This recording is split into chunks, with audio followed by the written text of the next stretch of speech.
Ah, voilà, je vais devoir passer ça et le vélo. Entre ça et ça. Moi je passe personnellement, je peux passer, il n'y a pas de souci. Comme ça, je passe normal. Mais le vélo, je suis obligé d'enlever les sacs. Impossible. Et c'est pas coupé ailleurs. Frère, je me suis débrouillé la moitié. Faut que la moitié là, elle passe. Frère, on va voir. Alhamdoulilah, mashallah, j'ai pu passer sans tout enlever. La route continue. Là, je pense que je vais prendre vraiment l'autoroute là. Mais me mettre sur la droite. Voilà, j'ai pu reprendre la route. Bien à droite sur le bord. De l'autre côté, il y a des trucs, mais ils sont déserts en fait. Tout ce qui est station et tout ça c'est vide, ils travaillent pas. Il n'y a rien qui va. Donc là, j'ai au moins un bon 15 km, je pense, sans rien. Frère. Là, les amis, je peux vous dire que c'est vraiment dur. Hein. En fait, je peux aller nulle part si ce n'est que tout droit.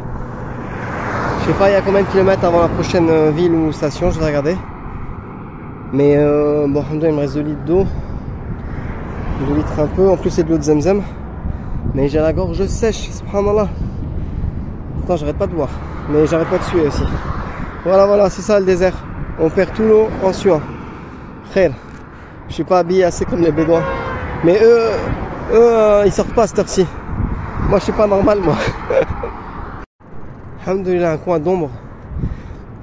J'étais sur l'autoroute, j'ai vu une sortie. Il n'y a rien. Pas sur le coin, donc je me mets là pour me reposer. Walhamdulillahi rabbil alamin à l'ombre. Aïe, aïe, aïe. Allahu Akbar. Ça fait du bien. Masha'Allah. Apparemment, je suis à 5 km d'une autre ville, mais je vous dis 5 km en plein désert. Moi, en France, c'est rien du tout. 5 km, c'est 5 minutes en vélo. 10 minutes. Mais en plein désert, c'est fois 20 l'énergie qu'il faut découpler. Tu peux pas lutter contre le soleil, c'est impossible, contre la chaleur, tu peux pas. Je comprends que l'être humain, voilà, il est fait... Enfin, on dit toujours que le désert, c'est un climat aride, c'est un climat difficile, c'est un climat sec, c'est un climat pour... c'est pas pour la vie. qu'Allah il fasse que cette terre elle redevienne verte comme elle l'était auparavant et rapidement. Ya Rabbil Alamin. Subhanallah. Vous savez ce que j'ai envie de faire? C'est de prendre au final la route par la mer. Et j'ai envie de passer tout le long de la côte et être proche de la mer. Pour ça quand j'ai trop chaud, je vais plonger. Subhanallah. Même à l'ombre il fait chaud. Mais c'est nettement mieux qu'en plein soleil. Alhamdoulilah. Il faut savoir une autre chose, c'est que, comme je vous avais dit, j'avais visionné des vidéos de gens qui ont fait la route entre Mecca et Médine. Et il y a de tout, hein, mais il y a ceux qui ont mixé, enfin qui ont fait la route de Abu Bakr Siddiq radiallahu anhu et An-Nabi sallallahu alayhi wa sallam. Et il y a aussi ceux qui, enfin je veux dire, il y a une autre route en fait. Il y avait une route traditionnelle qui était empruntée parce qu'en fait, si vous voulez, pour tromper les ennemis, le prophète sallallahu alayhi wa sallam, il a dû ruser et prendre une route plus difficile que d'autres. Les gens naturellement, ils vont pas vers les endroits difficiles. Mais si c'est pour tromper ou ruser, il faut y aller quoi. Donc voilà. Donc la route qui était prise par les caravanes, elle zigzaguait en fait toutes les deux. Et comme je vous ai dit, le chemin qui suit le mieux la route du prophète sallallahu alayhi wa sallam, c'est la voie ferrée en général, jusqu'à un moment. Ensuite, ça c'est une nouvelle parcelle d'autoroute et il y a une ancienne route. Mais j'ai pris celle-là parce que c'était la plus rapide. Et franchement, en plein soleil, je comprends qu'il ne faut pas perdre de temps sur la route. Sauf si c'est pour s'arrêter à l'ombre. Et donc en fait je vais passer par certaines villes où le prophète est passé. Donc en fait comme ça fait un peu zigzag, vous savez. Là je suis à 1 km de Al-Jumum. Ensuite au-dessus il y a un peu plus loin à Safan. Ça c'est mon objectif. Je voudrais aller un peu plus loin vers Kouaïs. Mais l'idéal, c'est que j'arrive à Thaoul. Je pense que c'est Thaoul. C'est vraiment le bord de mer. Et là, c'est parfait. Mais il y a 120 km. Je pense pas que je ferai 120 km jusqu'à ce soir. En plus, comme je vous ai dit, je me suis réveillé un peu malade. Je roule avec des mouchoirs. Alhamdoulilah, mon nez, il est un peu sec. Donc j'espère que ce soir, je vais bien récupérer. Et que mon état ne va pas empirer. J'ai pas envie de tomber en fièvre ou un jour d'Allah qui me guérisse. Ya Rabbal Alamin. Celui qui fait toutes choses. Assalamu alaikum. Alhamdoulilah pour mes défenses immunitaires, grâce à Allah. Allah Azza wa Jal, il a créé une graine qui s'appelle la graine de Nigel. Cette graine, on en fait une huile. Et cette huile, on peut la manger avec du miel, comme j'ai fait. Je l'ai mélangé avec du miel. Donc quand tu réunis entre les bienfaits du miel et les bienfaits de la graine de Nigel, je peux vous assurer que ça, c'est 1000 fois mieux que Grafalgan, Dolly, je sais pas quoi, et Big Pharma et patati et patata. Ça, c'est Allah qui l'a créé. Eux, ils vous prennent des éléments naturels, etc. Oui, c'est vrai, et ils la transforment chimiquement. Et ils rajoutent plein de produits chimiques, etc. Ce qui fait que même si les molécules, elles sont là dans certains... Je dis pas que les médicaments ne sont pas efficaces, mais c'est pas fait en fait, c'est pas naturel. C'est pour ça que à la longue, quand tu prends trop de médicaments et que tu te bases pas sur la bonne alimentation, ben les personnes âgées qui prennent trop de médicaments, leur santé elle diminue de plus en plus. Au contraire, quand tu te bases sur une bonne alimentation saine et tu cherches à savoir ce que Dieu a créé naturellement et qui est comme actif naturel, tu vois que c'est parfait en fait, c'est fait avec harmonie et c'est fait pour agir de telle et telle façon. Donc comme l'a dit Nabi sallallahu alayhi wa sallam, في هذه الحبة السوداء قال فيها شفاء لكل داء, si je me souviens bien du hadith, il y a en elle dans cette graine une guérison pour toute maladie, illa sam, sauf le poison. En fait, le sam, quand le prophète a utilisé le mot poison, sam c'était pour dire la mort, sauf la mort en fait, sauf la mort. Donc quand la mort elle est destinée, alhamdoulilah. Mais si tu regardes ce que ça veut dire ce hadith, cette graine là en fait, elle est, c'est un booster en fait pour ton système immunitaire. Elle vient te donner un coup de boost, masha'Allah. Et franchement, pour être habitué de ça, quand je tombe malade, moi je prends que ça, je prends pas de médicaments. Et Dieu merci, ça fait... En fait, ça c'est des causes, hein. Bien sûr c'est Allah qui guérit, hein. Ça c'est une cause.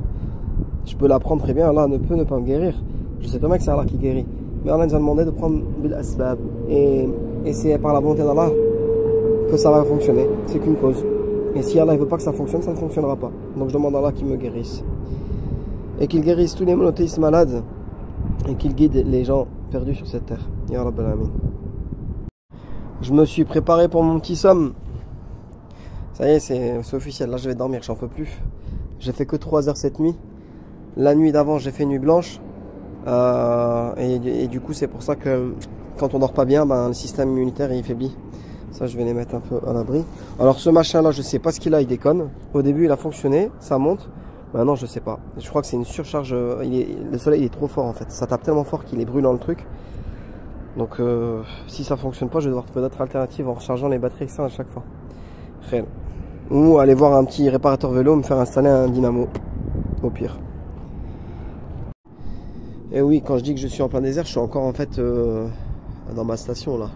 Je me suis posé pour dormir, enfin pour me mettre à dormir un peu parce que c'est même pas la peine d'avancer avec ce chaud. Je suis à 1 km du Jumoum. Voilà, je suis à 1 km.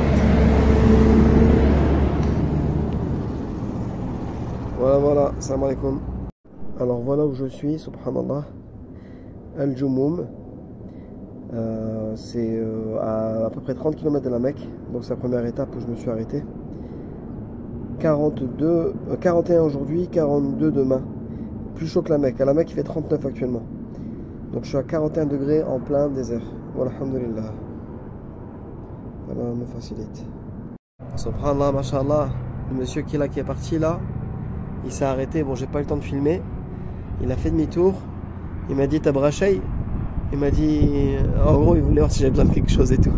Non, je lui ai dit Jazakallah khairan, merci, c'est gentil, parce qu'il voulait savoir si j'avais besoin d'eau, etc. Je lui ai dit non, alhamdoulilah. Donc voilà, bah il y a des gens, ils sont compréhensibles. Et je vais vous parler d'une vidéo qui m'a inspiré, que j'ai regardé. C'est un mec, un aventurier comme ça à vélo. Je vais regarder mon historique si je l'ai. Et franchement, je me dis des gens comme ça, il leur manque que le tawhid et l'islam. Qu'Allah le guide. Je veux dire, des gens qui voient un paysage et qui se mettent à pleurer pour le paysage. Franchement, ce reportage-là, voilà. Ce reportage-là, entre parenthèses, voilà, ici, regardez. Incroyable périple à vélo au Tadjikistan avec l'aventurier.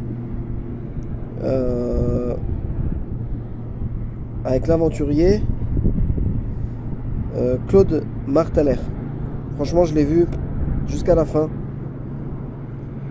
C'est vraiment ça qui m'a motivé après à partir tout seul. À un moment donné, quand elle est tombée malade, ma femme, je me suis dit, on a discuté tranquillement et je voulais vraiment savoir si ça la dérangeait pas que je parte, quoi. Elle m'a dit non, au contraire, t'avais envie de le faire depuis longtemps, maintenant je suis malade, donc vas-y, si tu veux le faire absolument, fais-le. Moi de toute façon, elle est contente là où elle est, franchement, parce que les deux hôtels qu'on avait juste avant, ils étaient pas terribles. Là, machallah, un très bon hôtel, rien à dire. Donc voilà. Donc si vous voulez regarder ce reportage, c'est ici que ça se passe.